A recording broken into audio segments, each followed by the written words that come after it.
Assalomu alaykum do'stlar, sizlarni kanalimda ko'rib turganimdan xursandman. Bugun ham sizlarga Mo'x animatsiya dasturi uchun ajoyib bir darslikni tayyorlab qo'yibman. Bu va boshqa animatsiya darslari, shablonlar, proyektlar va personajlar barchasi mening Tornado privatga guruhimga to'liq qilib joylangan. Keling, sizlarga hozir shu privatga guruhimdagi animatsiya bo'limini tanishtirib o'tmoqchiman. Mana privatkamizning animatsiya bo'limiga kiradigan bo'lsak, hozir bu yerga animatsiya bo'limimizga 22 ta dars joylangan. Shularni hozir sizlar bilan ko'rib chiqaman. Darsliklar yana joylanib borilyapti. Yangiliklar, yangi yo'nalishlar, yangi nishalar va personajlar uchun maxsus darsliklar tayyorlanib, joylanib boriladi. Demak, bo'limning eng yuqori qismida sizda mundarija bo'ladi. Bu yerda mana darsliklar ro'yxati. Darsliklar hammasi sizga o'rganish uchun, kirish uchun oson bo'lishi uchun silka havola qilib qo'yilgan. Darslikning ustiga bosadigan bo'lsangiz, to'g'ri o'sha darslikni o'ziga olib o'tadi va yana mundarijani bossangiz yuqoriga chiqib qolasiz. Birinchi darsimiz mana Mo'x programmasi o'rnatish to'liq ko'rsatilgan. Qanday o'rnatish? Bilsangiz bu programma hozir $400 turadi. Shu privatkamizga kirgan insonlarga bu programmani o'zim kompyuterga kirib o'rnatib, aktivatsiya qilib, ishlash uchun kerak bo'lgan eng zarur skriptlarni o'zim o'rnatib beraman. Keyingi darsimiz interfeys haqida tushuncha. Mo'x darsining interfeysi deyarli 1 soat, masalan, bu yerda tushuntirib o'tganman. Qaysi tugmacha nimaga javob beradi, qaysi bo'limlar kerak, qaysi bo'limlar ko'pincha ishlatilmaydi. Bularning hammasi batafsil o'rgatilgan. 3-darsimizda biza personaj chizishni boshlaymiz. Biror bir yo'nalishni olamiz, shorts yo'nalishni olamizda, o'shani amaliy tarzda noldan chizib boshlaymiz. Bu yerda obyektlar chiziladi, tabiat chiziladi, tog' toshlar va hammasi chiziladi. 3-darsimizni o'zi mana 1 soatdan oshiq dars. 4-darsimiz Mo'x dasturida klavishlar va animatsiya turlarini yana bir marta tushuntirib o'tganman. 18 daqiqalik dars. Darsliklarimiz juda batafsil qilib tushuntirilgan. Shoshmay, bemalol yana ketimdan qaytarib qilsangizlar, animatsiya umuman qiyin bo'lib qolmaydi sizlar uchun. Keyingi darsimiz 5-darsimiz personaj chizish 2-qism. Bu yerda o'sha Sonic personajini noldan chizib, ana qismlarini chizib tayyorlaymiz. Rigging uchun tayyorlab qo'yamiz. 6-darsda amaliy dars qilib, bitta shorts nisha olinadi va o'sha shorts nishani noldan chizib, tayyor bo'lguncha holatida qilib ko'rsatiladi. Ya'ni siz o'sha shu yerga kelgan vaqtida o'sha bitta yo'nalishni olib, shunga shablon qilib, personajlarni chizib, orqamdan takrorlab, ertadan o'sha video qilib boshlashingiz mumkin. Bu nima uchun qilingan? O'sha oldingi olingan darslarni tajribada yana mustahkamlash uchun oraga mana shunaqa shorts nishalarni, amaliy darslarni tayyorlab qo'yibman. Keyingi darsimiz mana 7-dars personajlarni chizish 3-qism. Bu yerda yana personajlarni qolgan joylar chizib, rigginglarga tayyor qilib, sloylarga nom berib, taxlab chiqiladi. Bu ham mana 54 daqiqalik video. Keyin yana amaliy darsimiz mana shu mashhur trenddagi nishani takrorlaymiz, to'liq noldan chizib, qanday qilinishi ko'rsatiladi. 9-dars Mo'x dasturida oldingi darslarda chizgan Sonic personajimizga rig qilishni boshlaymiz. Ya'ni ularga suyaklarni o'rnatib, boshqarish uchun tana qismlarini suyaklarga biriktirib boshlaymiz. Bu rigging deb nomlanadi. Buni o'zi masalan 1-qism, 2-qism shunaqa ketavergan. Keyingi darsimiz yana amaliy dars. Mana shu trenddagi yana bir yo'nalish. Buni qanday qilish, qanday qilsa ko'p marotaba ishlatish, shablonli kontent qilish bo'yicha maslahatlar berilgan. Keyingi darsimiz 11-darsda o'sha rigging qilishning 2-qismi davom ettiramiz. Rigging qilishni tayyor bo'lguncha sizlarga tushuntirib beriladi. Keyingi darsimiz yana amaliy dars bo'lib, yana bitta shorts nishani olib, uni ham chizib tayyorlab chiqamiz. Keyingi 13-darsimiz Mo'x dasturida animatsiya qilishni boshlaymiz. Oldingi darslarda tayyorlagan personajlarimizni rig qilingan bo'lsa, ularni endi animatsiya qilishni o'rganamiz. Shu o'rinda yana o'quvchilarimizga animatsiyada Shorts animatsiyasida ishlatilgan 3 ta personajni professional tarzda chizilgan va rig qilingan 3 ta personaj taqdim qilinadi.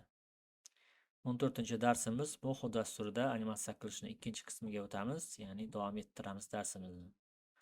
15-dars amaliy dars bo'ladi. Bu yerda Sprunky personajini noldan chizib ko'rsatib berganman. Bu darslarning hammasini o'zlashtirib olganingizdan keyin siz mustaqil yangi personajlarni o'zingiz chiza olishingiz mumkin. 16-dars endi Moho dasturida smartfon, ya'ni aqlli suyaklar haqida gaplashamiz. Qanday qilib suyaklarni aqlli qilsa bo'ladi, ya'ni buyruqlarga itoat qiladigan suyak qilsa bo'ladi. 17-darsimiz Moho dasturida skriptlarni to'g'ri o'rnatish haqida ko'rsatma berganman. 18-dars amaliy dars bo'lib, bu yerda ham Sprunky personajini, oldingi chizilgan Sprunky personajini rig qilamiz. 19-dars Moho dasturida obyektlarni chiziq orqali harakatlantirish, ya'ni siz qandaydir chiziq chizib qo'yasiz, o'sha chiziq bo'yicha sizning obyektlaringiz, personajlaringiz harakatlanadi. Ya'ni trayektoriya chizasiz, o'sha trayektoriya bo'yicha harakatlanib siz aytgan joyga boradi. Bu bilan siz animatsiyalarni shablonli kontent qilishda foydalansangiz bo'ladi. Ya'ni personajlar bitta aytilgan buyruq bo'yicha, chiziq bo'yicha yuradi. Faqat personaj o'zgaradi, qolgan harakatlari bir xil bo'ladi. Keyingi darsimizda animatsiyalar uchun kerak bo'ladigan lab harakatlarini, lab formalarini chizishni o'rganamiz va ularga animatsiya beramiz. Keyingi darsimiz amaliy dars bo'lib, bu yerda ham Mohoda bitta shorts nishani olib, o'shani takrorlab va ushbu proyektni yana o'quvchilarimizga taqdim qilamiz. Keyingi darsimiz Inside Out multfilmdagi Joy personajini noldan chizib yaratamiz. Do'stlar, mana privatkamizning animatsiyaga tegishli bitta bo'limi bilan tanishdingiz. Bundan tashqari yana Moho mini kursidan joy olgan yana 15 tacha dars boshqa bo'limga joylangan. Uni keyingi darslarda yana sizlarga obzor qilib beraman. Kim 2 animatsiya sohasini o'rganib, bilimlarini oshirmoqchi bo'lsa, barchani privatkamizga taklif qilib qolaman. Shuningdek, Telegram kanalimizga o'tib obuna bo'lib qo'ying. Bu yerda ham privatkamizdan joy olgan darsliklarni vaqti bilan bepul chiqazib turaman. Demak, sizlarga va'da qilgan Moho dasturi uchun bitta darslikni taqdim qilaman.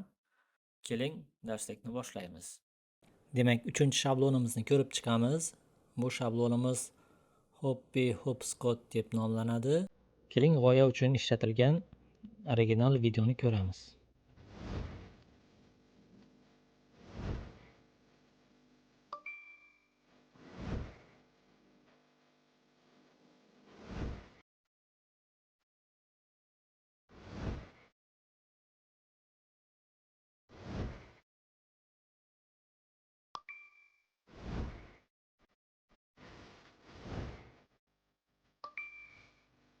Demak, videoni ko'rib chiqdik do'stlar. Bu videodan ma'no shuki, bizda 3 ta idish bor, 3 ta probirka bor. 3 ta idishda 3 tadan 9 ta personaj turibdi. Bu qanaqa personaj bo'lishidan qat'iy nazar, hozir bizda geometry dash figuralari turibdi, personajlari. Bularni eng kam yo'l bilan, eng kam harakat bilan rangi bo'yicha joylashimiz kerak bo'ladi. Bu qadimiy o'yin hisoblanadi, bilsangiz. Demak, buni olamiz, bu yerga qo'yamiz vaqtincha. Buni olib bu yerga qo'yib turamiz. Mana tayyor bo'ldi уже. Birinchi nimamiz tayyor. Probirkamiz. Keyin oldin buni bo'shatamiz. Mana qizilni olamiz. Vaqtincha bu yerga qo'yib, endi yashillarni taxlab boshlaymiz. Ikkinchi yashil. Ana endi ortiqcha qizilni bu yerga qo'yib turamiz. Uchinchi yashilni joyiga qo'yamiz. Keyin qizillarni navbatdan-navbat uchinchi probirkaga joylashtiramiz va like chiqib, biz ham topshiriqni bajargan hisoblanamiz. Endi bu yerda shablonni qanday foydalanish mumkin? Buning uchun bizada mana 3 ta personaj turibdi. Mana birinchi, ikkinchi, uchinchi. Agar birinchi personajni oladigan bo'lsak, papkasini ochsak, bu yerda bizada bitta personaj bor. Dash personaji ko'k. Buni almashlash uchun plyusni bosamiz har doimgidek rasterli izobrazение va endi bu yerda hozir biza ketnap personajini to'la-to'kis shudurishcha qo'ya olmaymiz, chunki biza buni yumaloq qilib oldin Photoshopda yumaloq qilib dumaloqning ichiga joylashtirib olishimiz kerak. Boshinimi yoki to'liq yuzinimi.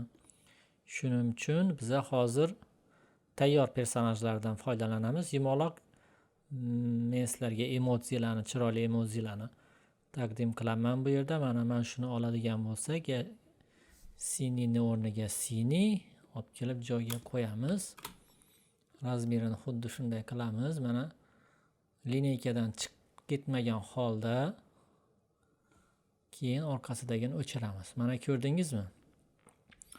3 ta papkamizda qizil strelkacha yondi. Bu degani 3 ta joyda o'zgarish bo'ldi degani. Shuning uchun bosamiz o'ng tugmachani. Oldingi darslarda ko'rsatganimdek obnovить ссылки bosamiz. OK bosamiz. Mana birinchi personajimiz joyiga keldi. Keyin bu ham o'zgarish bo'lsa aytadi o'zi. Original sloy, mana bu original sloy hisoblanadi. Original sloyda o'zgarish bo'ldi. Menda ham o'zgarish bo'lishi kerak, o'zgartir deb aytadi o'zi mana. Bu sloylar original sloyga yarliq hisoblanadi. Ссылка hisoblanadi. Asl original sloy bu yerda. Buni ichini o'zgartirganingizda foydasi yo'q. Original o'zgarmasa. Mana endi ikkinchi personajimizni ochamiz. Hamma narsa 0-kadrda bajariladi, bilasiz. Almashlaydigan figurani sloyni ustiga bosib, plyusni bosib, rasterni bosib, shuni qo'yamiz, keling. Olib kelib joyiga qo'yamiz.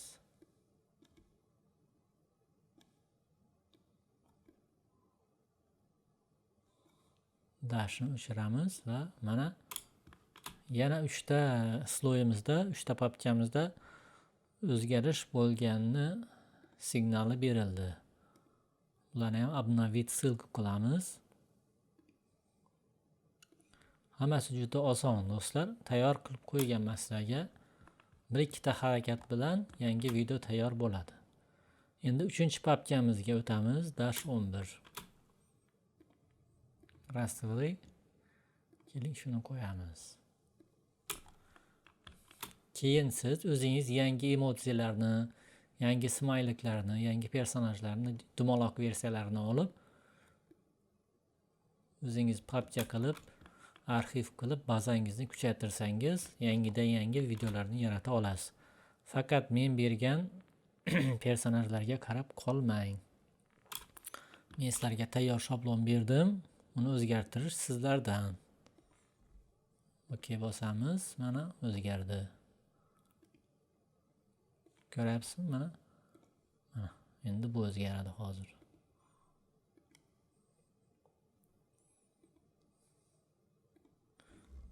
Saqlanib qilamiz. Endi play bosib ko'ramiz. Mana. Boya qanday edi, endi hozir qanday bo'ldi?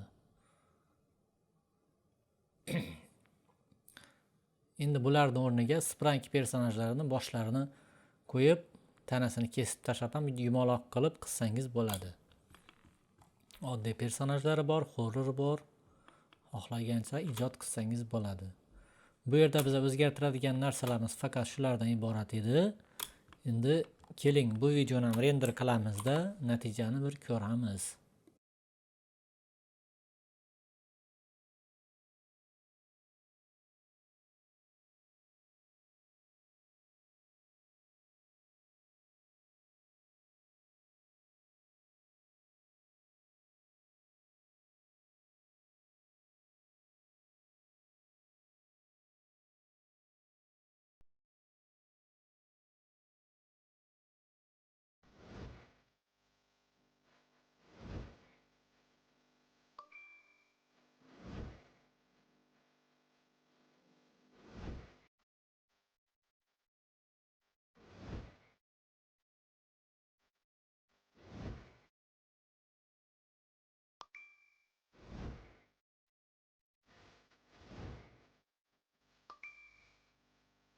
Mana do'stlar, hozirgina yaratgan animatsiyamizni ham ko'rdik. Yana bir marta qaytarib o'taman. Animatsiyalaringizni, videolaringizni individual qiling, o'zingizga mos stilda yarating. Mana fonlarni almashlashni esdan chiqazmang. Xohlasangiz rangdor fonlarni, sun'iy intellektdan fonlarni, o'sha savol-javobga taalluqli fonlarni topib qo'ying.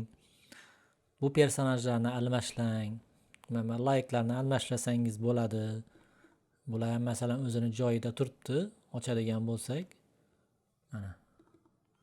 mana shu personajlarni ham almashlasangiz o'zingizga xos, o'zingizga mos animatsiya bo'ladi. Bu bir sizlarga shablon, qanday foydalanishni o'zingizga moslab qo'llab olasiz. Bu dars ham nihoyasiga yetdi. Keyingi darslarda ko'rishguncha xayr, salomat bo'ling.